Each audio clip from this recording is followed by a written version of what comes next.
I'm doling out some money advice today. If you are a teen, just graduated high school, just graduated college, I've got some money lessons for you. If you are a bit older, listen in and let me know what I missed in the comments. Share your wisdom with the next generation. Who am I to give you advice? My name is Catherine Agopcan. I am a personal finance educator.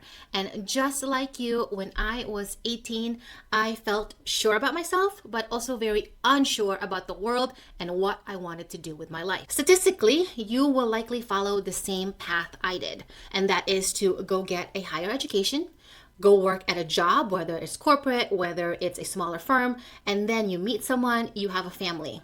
Here's the thing, when all of this is happening, money stays in the background. So the sooner you know how to manage it well, the better for yourself and your family. Unfortunately, no matter how much money you make, you will always have money worries.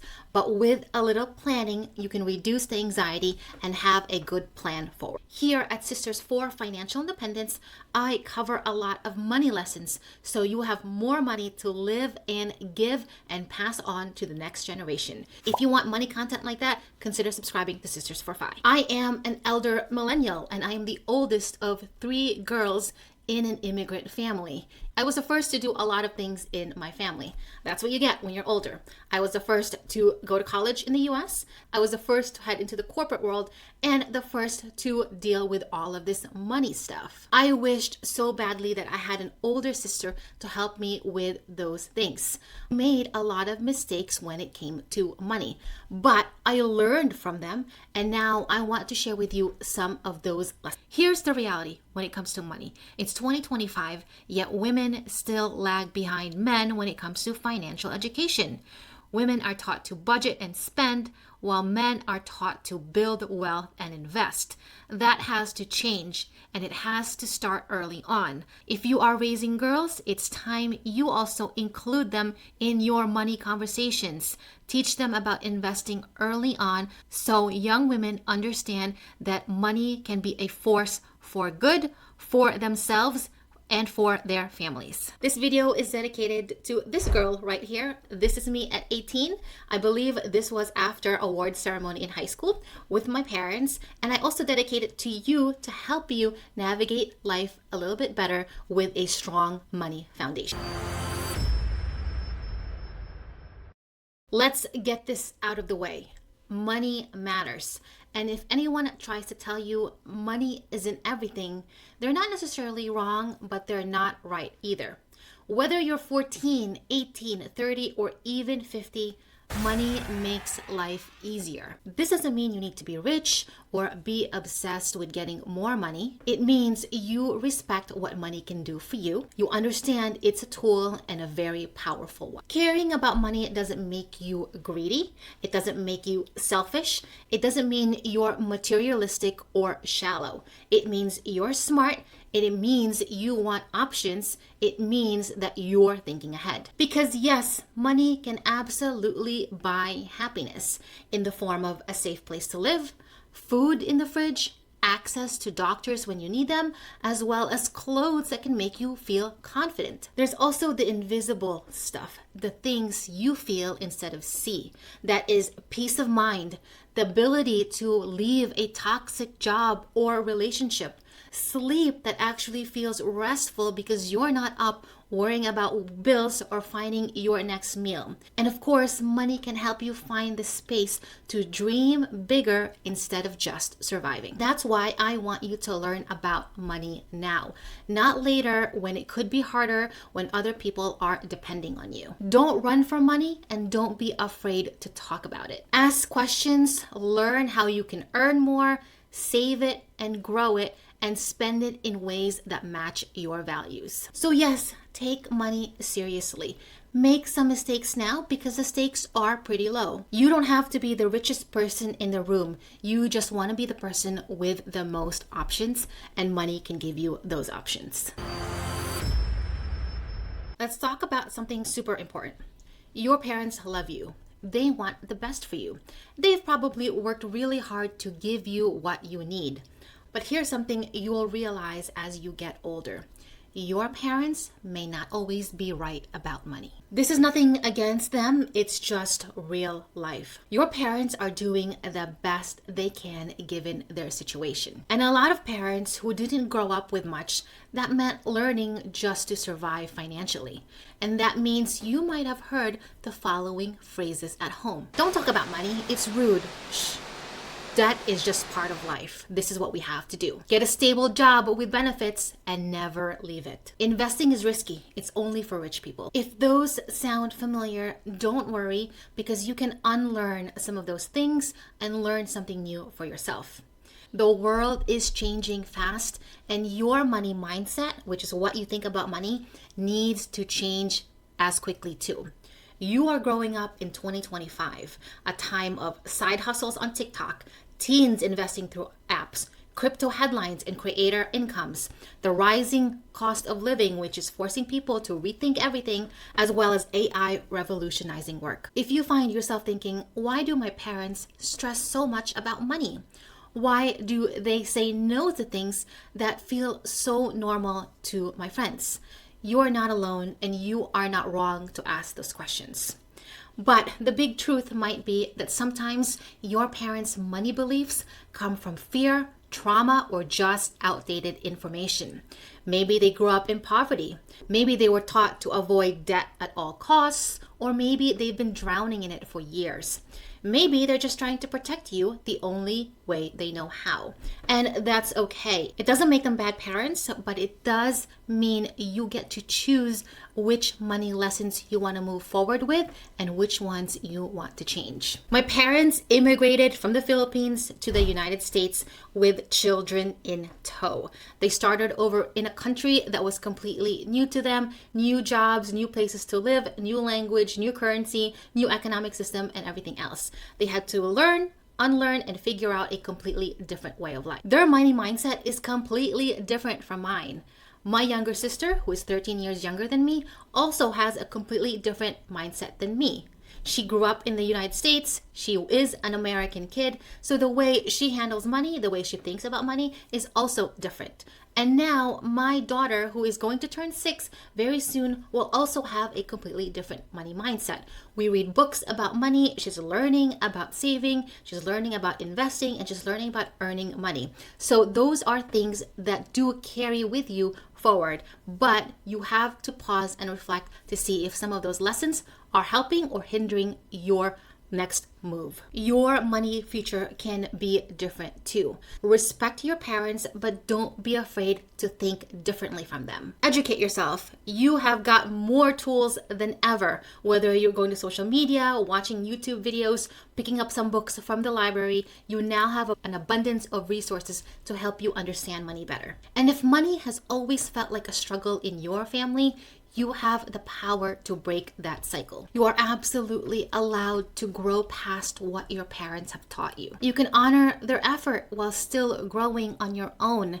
That's what it means to become a smart, strong, and financially independent young woman.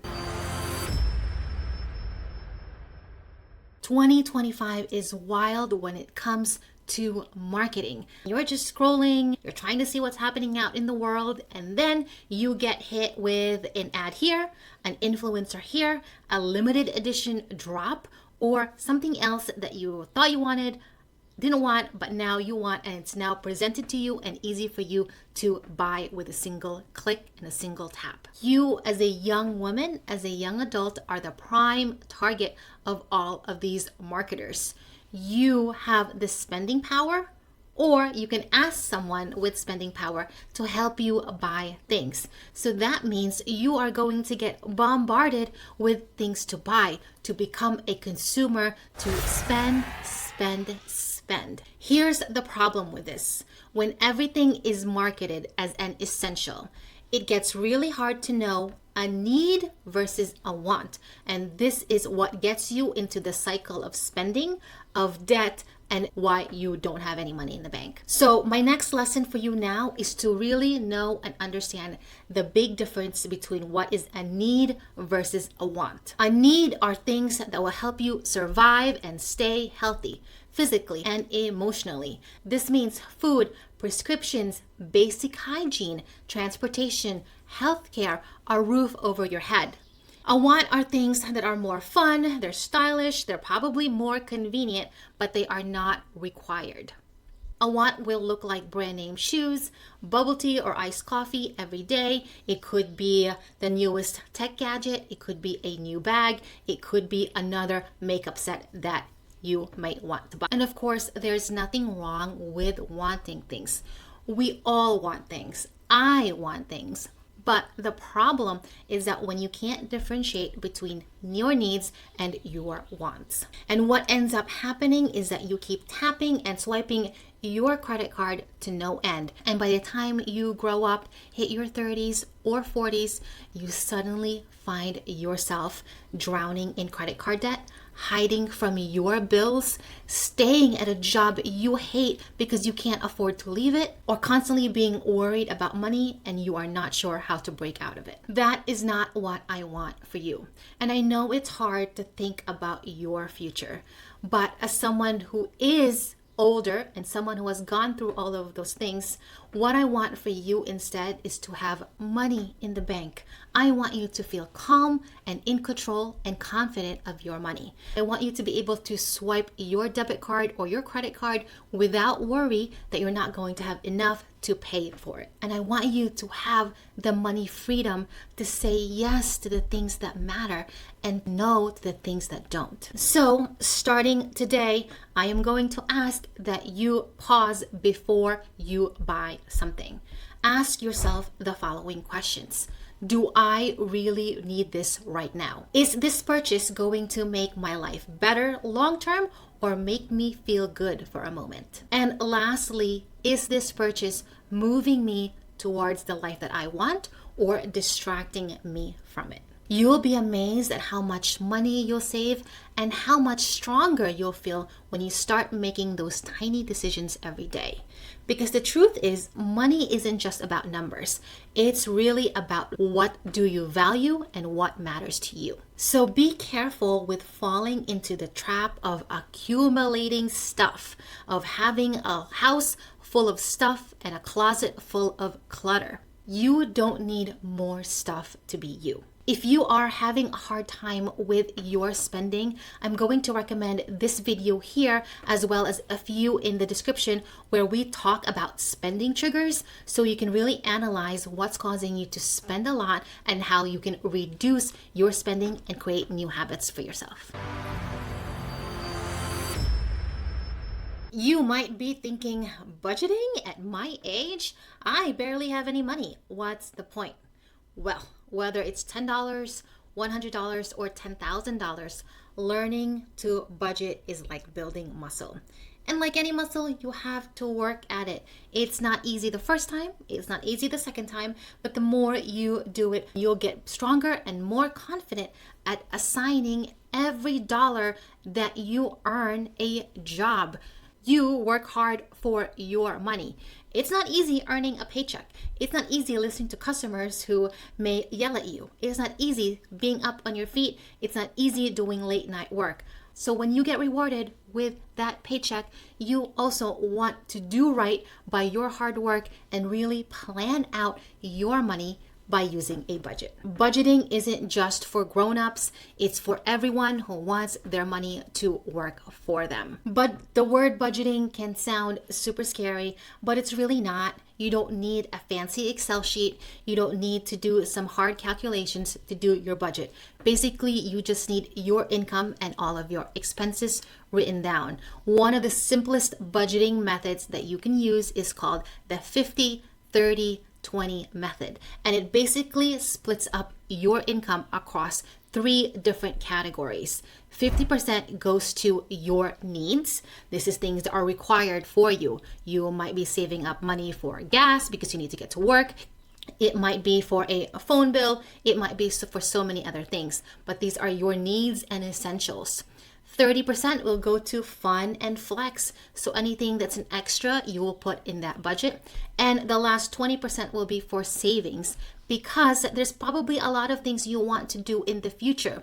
And what you want to be doing is start saving for that, so you have money ready and cash in hand to be able to do those things. There are tons of budgeting apps out there that you can use for free. I will list some of them here so you can go check them out. I'll also have links in the description for you to look through. But the simplest thing you can do is just to open up your Notes app and start creating your tracker there. It can be as simple as, this is how much money I have and this is how I'm going to use that money. The key with budgeting is to actually define where all of your dollars are going before you start spending it. Because once you start spending your money without a plan, then you won't have any left to do all of the other things that you want to do. And of course, I've got you if you need some tips or examples of budgeting worksheets. There are templates that you can download for free in the description. Remember that budgeting isn't about deprivation. It's about saying no to certain things, but yes to things that you can afford.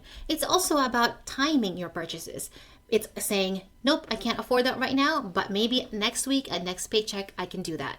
And lastly, budgeting also means you want to be saving for something bigger. Your money is good for today, but it's also good for tomorrow. In the end, budgeting is about power and control. You want control over your money and not the other way around. If you want to learn more about money, especially as a new high school graduate or as a new college graduate, then I want you to look for this book, Smart Start. It's a book to help young adults with their financial foundations. Check the description for the link to the book and start taking action today. Here's another thing no one is telling you at school. Your credit score is kind of a big deal. Not because you're looking to buy a house tomorrow, but because your credit score impacts everything else that you do starting very early on. It impacts your phone plan, it impacts your insurance rates, and it impacts your ability to get the right apartment. And it also has some impact on some of your job applications. Now, I don't want you to fall into the trap of, I need credit cards because I need to build my credit. That never works well. Instead, before you even get yourself a credit card, I want you to learn the credit game first. Understand what goes in your credit score, what goes in your credit history, so you are prepared and have a plan so you win the credit game. Your first action item when it comes to playing the credit game is to get yourself a secured credit card. A secured credit card is one of the safest ways you can build credit.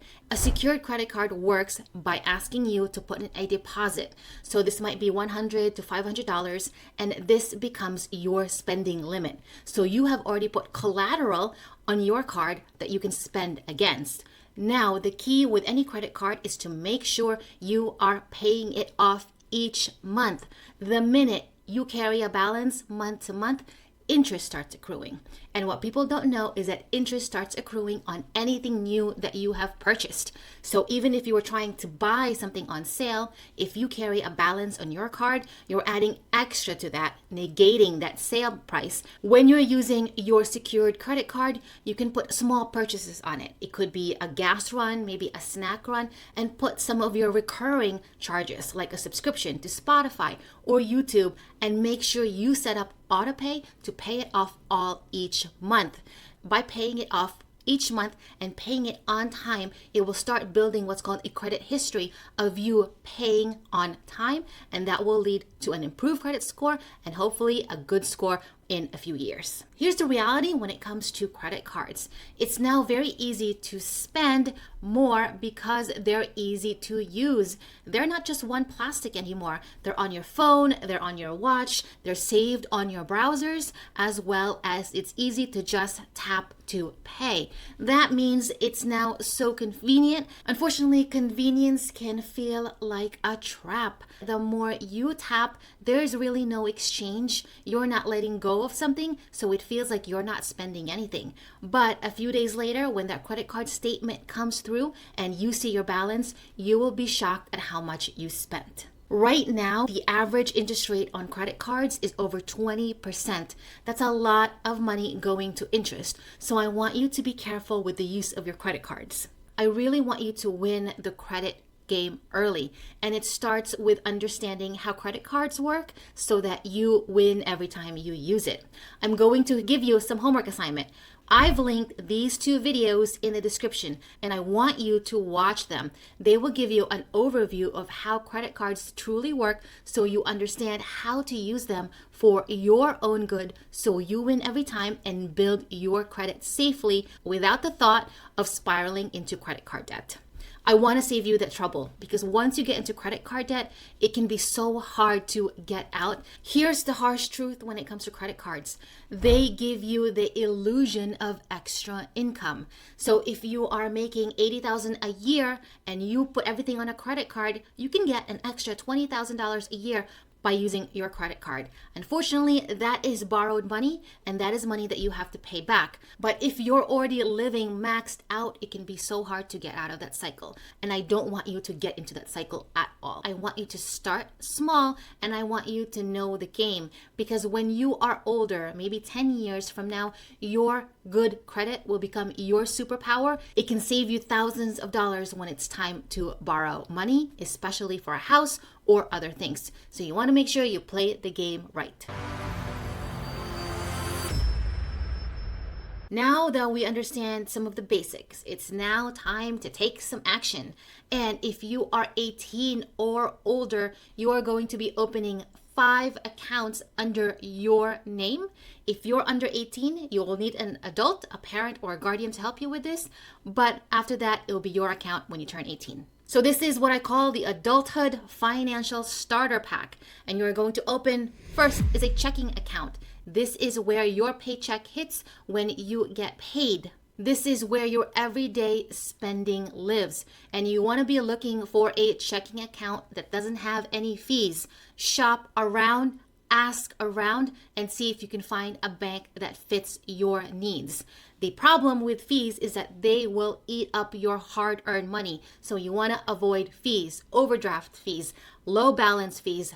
Don't sign up for a checking account that has those. When it comes to your checking account, because this will be a busy account where there's going to be a lot of transactions, set up alerts so you know exactly what's going in and what's coming out and you are prepared. And lastly, your checking account should be tracked against your budget. Anything that you've budgeted for could be taken out of your checking account. So just make sure you reconcile those 2 together. The second account that you are going to open up is called a high yield savings account. This is mostly an online savings account that allows you to get higher interest on your saved money.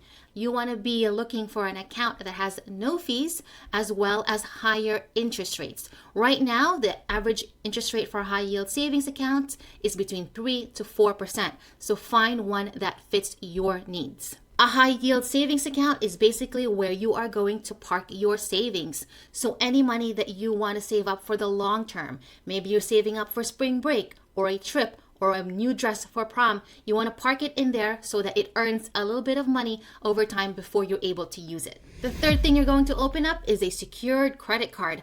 I've already mentioned this earlier in this video, so I want you to go back to that so you can learn more about the secured credit card. But this is your third account that you will open up so you can start building your credit without the risk of going into debt. The fourth account that you will open up is a Roth IRA. This is an investment account for your retirement. So you have to start thinking about future you, older you. What kind of life do you want for when you get old? And you still will need money then. So your Roth IRA can allow you to put money aside, invest in the market, and let it grow. Now, the Roth IRA is unique because one, it is an investment account. It is a tax advantage investment account, and it does require earned income. So if you are working a part-time job and getting a paycheck, getting a W-2 or a 1099, you can open a Roth IRA for yourself at 18. If you are under 18 and are still working, you can open one that's called a custodial Roth IRA, meaning you own the account, but a parent will have to help you manage it until you reach 18 or 21. But this is a great start and a great intention to allowing you to save for retirement. The fifth account that you are going to open up, it's called a brokerage account. It is another investment account, but it doesn't have a lot of tax advantages. And I want you to open it because I want you to start investing and I want you to play around with investing. And I say play around in this case because right now the stakes are very low when you're investing. If you're scared, if you are unsure about what investing is, putting $10, $20 is fine because your loss will be $20. I don't want you to go into day trading. I want you to start putting in a little bit of money to companies that you believe in, to index funds or mutual funds. If those words don't mean anything to you, then I also recommend that you review our Investing 101 playlist to help you understand the investing game. Investing is going to be critical for your future. It is how you are going to make your money grow faster for you, for yourself, as well as your family. Investing also allows you to participate in the growth of the U.S. economy. The U.S. economy is changing rapidly. Right now, AI is going to change the future of work. There's going to be a lot of AI companies moving up the ranks in the market, so you want to be prepared and want to take advantage of that. Now, again, investing can seem scary. There's a whole new lingo for it, but I don't want you to be too scared of all of that information. I want you to start doing something and learn along the way. Now, of course, you don't have to open all of these 5 accounts in one day. Set up a time where you can open one, then the second, then the third, but make sure you get it completed within the next year. These accounts will likely be with you for the rest of your life. Sure, you will add a few more in there, like a retirement plan through work. Maybe you'll add another account for your kids for their education. These accounts will be there to help you feel financially free. Right now, we live in the age of technology. When I was 18, working a job at concession, I was doing popcorn at AMC Lowe's. These investing apps did not exist yet. If they did, I would have been investing. I would have learned investing early on, made some mistakes, but ultimately continue the process. Right now, you have an overabundance of investing apps that you can use. I do just want you to be careful about using apps like Robinhood or Webull because they do make it seem like a game. I just want you to be careful with how these apps encourage you to buy and sell often. And unfortunately, studies show that the more you buy and sell your investments, the less money you make. So just use these apps wisely. If you don't want a snazzy app like Robinhood or Webull, I'd recommend going with a tried and true, which is Fidelity, Vanguard, and Charles Schwab. They don't have the slickest app, but that can allow you to just invest and get your money growing fast.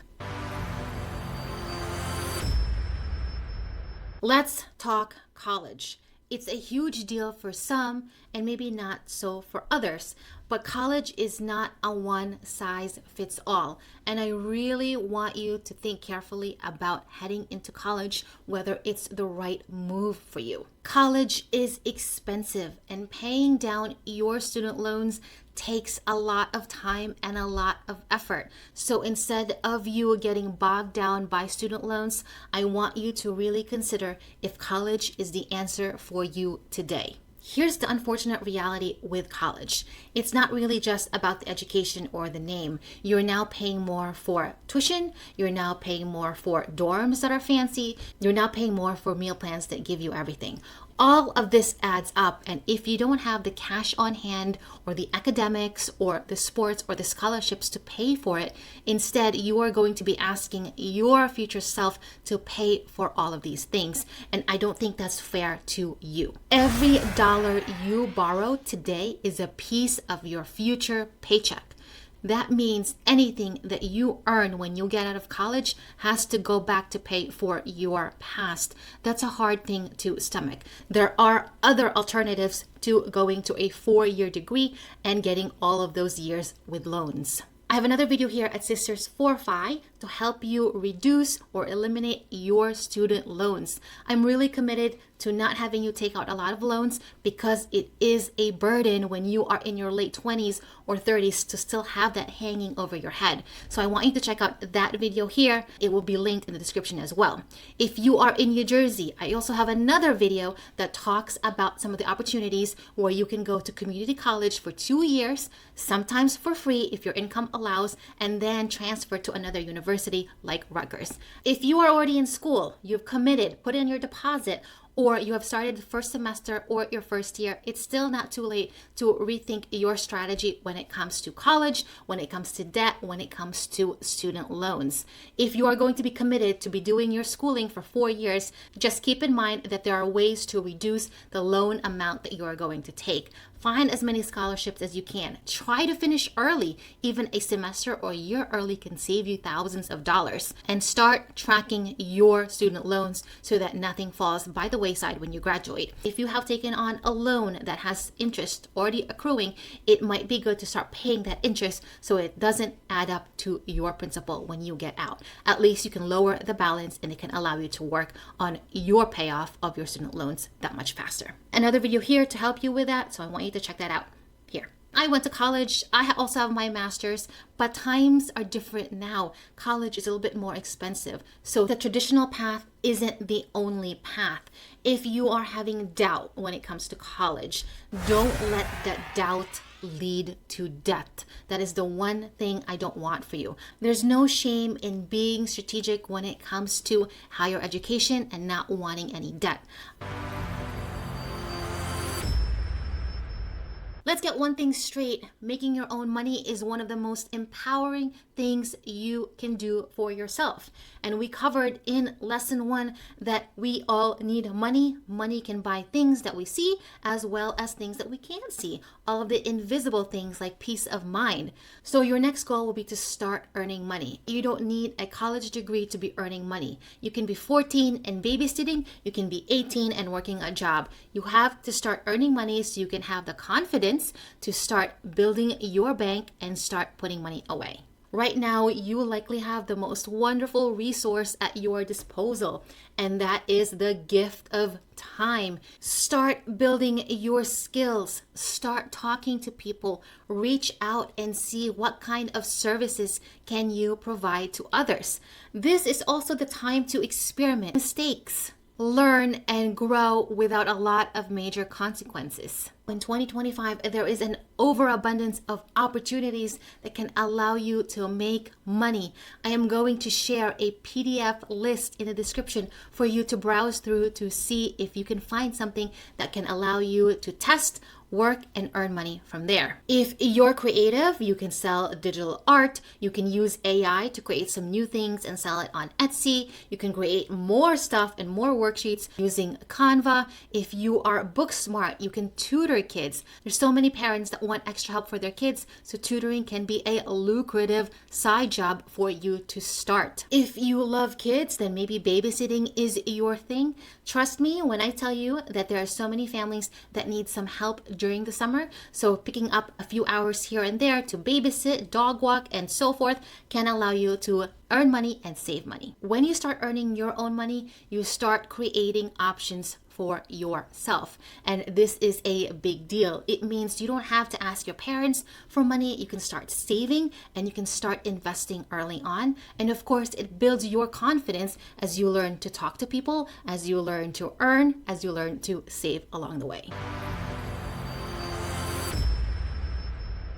Let's talk about the most underrated money skill that you can practice now, and that is negotiating and asking for a discount. I know it can be awkward, but it can be a smart move to help you save money today as well as in the future. First is to grab your student ID and see what kind of student discounts it can offer you. That little card in your wallet can be a gold mine to help you save money. It could be a discount for a new Apple computer, a discount for a Spotify subscription. It could be discounts to some of your favorite clothing stores. Ask to see each time you pay for something. Go through the websites and see if they offer student discounts and take advantage of that. Those savings could be significant the more they add up. And to be honest, you only have a short period of time to be using that student discount, so use it wisely. And really, all it takes is one sentence for you to save money.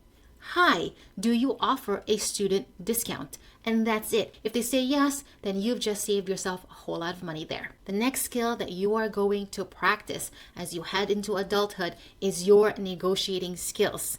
Now, likely as a child, you were a good negotiator. You probably negotiated for more TV time, more snack, but as you get older, that tends to disappear. So now it's time to bring that skill back and start practicing it. The art of negotiating is to continue having a conversation.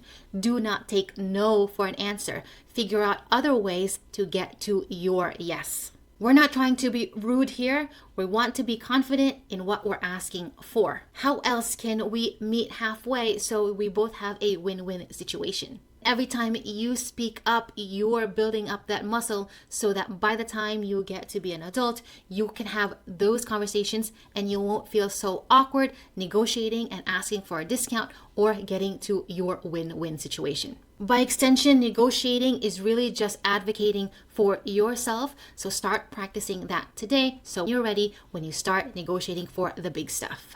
I know we covered a lot in this video, and I know there's an overabundance of advice and tips out there, but I do hope you take a few things from here and actually create action items off of it. If I was given this advice when I was 18, that would have created such a strong foundation for me to build my independence, build confidence, and build eventual wealth. The only way you will feel confident about money is if you start asking the right questions, make some mistakes, and celebrate your small wins. Don't forget, if you found this video helpful, give it a like and share it with a friend. And if you want similar money content like this or more sisterly advice, subscribe to Sisters for Fi. And if you've got a topic you want me to cover, leave it in the comments below. And to help you more with your money, I want you to check out these two videos right here so you can learn more about how to manage your money well for yourself, your future, and the next generation. Thank you so much for tuning in, and I will see you next time. Bye.